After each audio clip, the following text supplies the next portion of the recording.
پہلی دفعہ پاکستان کی تاریخ میں کوئی آفریدی چیف جسٹس آیا ہے۔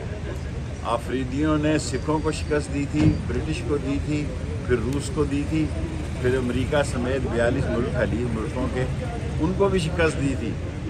اور یہی آفریدی انشاءاللہ تعالیٰ اس ملک میں انصاف کا علم بلند رکھیں گے، اور بہت دانش مندی کا مظاہرہ کیا ہے منصور علی شاہ صاحب نے اور مدیب صاحب نے۔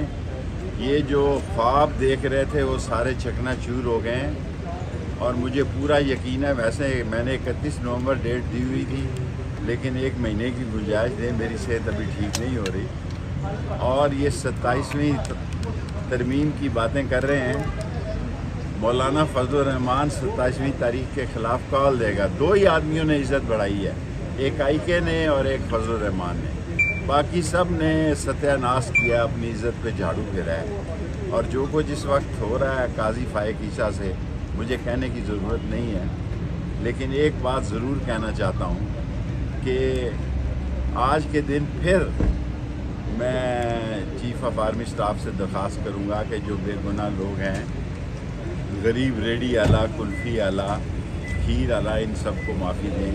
عدالتوں میں آنا کوئی آسان کام نہیں ہے، اور میں جسٹس رازق صاحب کا جسٹس کہہ رہا ہوں، انشاءاللہ ایک دن یہ جسٹس بھی بنے گا۔ مشکور ہوں کہ وہ بیچارے آ جاتے ہیں، اور سب سے بڑی بات جو ہے کہ جب مفتی محمود عالم تعلیم قرآن میں آیا کرتے تھے تو میں ان کے ساتھ اکثر محفل کرتا تھا۔ مولانا فضل الرحمان نے اس 26ویں ترمیم کا جنازہ نکالا ہے، اور آج میں یہ ساری قوم کو بتانا چاہتا ہوں 26ویں ترمیم یہ نون شین کے بھی گلے پڑے گی اور دوسروں کے بھی گلے پڑے گی۔